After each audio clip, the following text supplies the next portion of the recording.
안녕하세요. 캘리 K 플러스입니다. 길을 걷다 교통사고로 목숨을 잃는 사람이 하루 평균 3명 정도란 사실 알고 계신가요?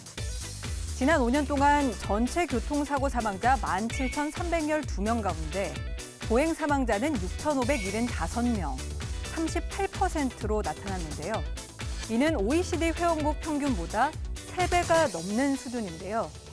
보행자 교통사고는 보도와 차도가 구분되어 있지 않는 보차 혼용도로에서 많이 발생하는 것으로 나타났습니다.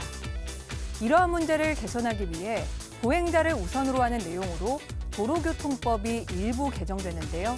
달라진 도로교통법에 대해 자세히 알아보겠습니다.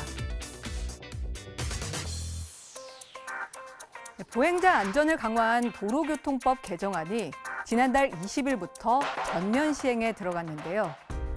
구체적으로 살펴보면 먼저 보행자 개념이 확대됩니다.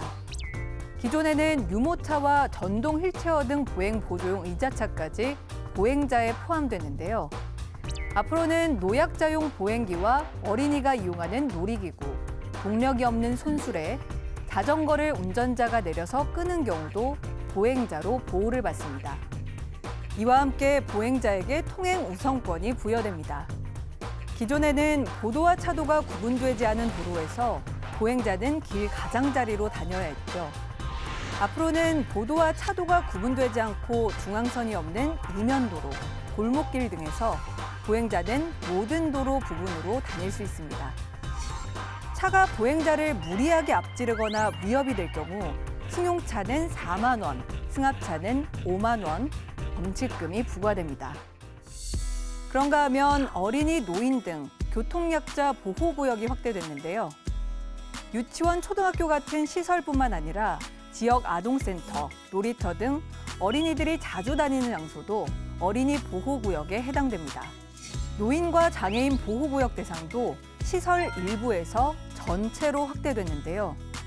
이에 따라 노인 보호 전문기관, 노인 일자리 지원기관 등 인근 도로도 보호구역으로 지정할 수 있게 됐습니다.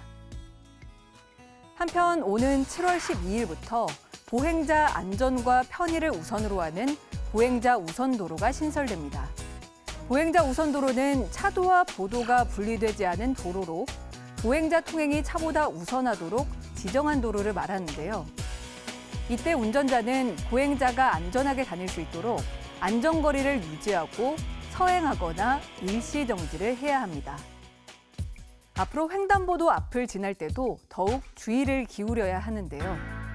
지금은 횡단보도를 건너는 보행자가 없다면 주행 가능하지만 앞으로는 무조건 일시정지를 해야 합니다. 보행자가 횡단보도를 건너지 않고 인도에 있기만 하더라도 일단 멈춰야 하는 건데요. 이를 어길 경우 승용차 기준 4만 원 범칙금이 부과됩니다. 신호등이 설치되지 않은 어린이 보호구역에서는 보행자 횡단 여부와 관계없이 반드시 일시 정지한 뒤 서행해야 합니다. 보행자 안전을 위해 꼭 기억해야 할 사람이 보이면 일단 멈추기. 이번 정책으로 모두가 안전하게 다닐 수 있는 교통문화가 정착되길 기대합니다.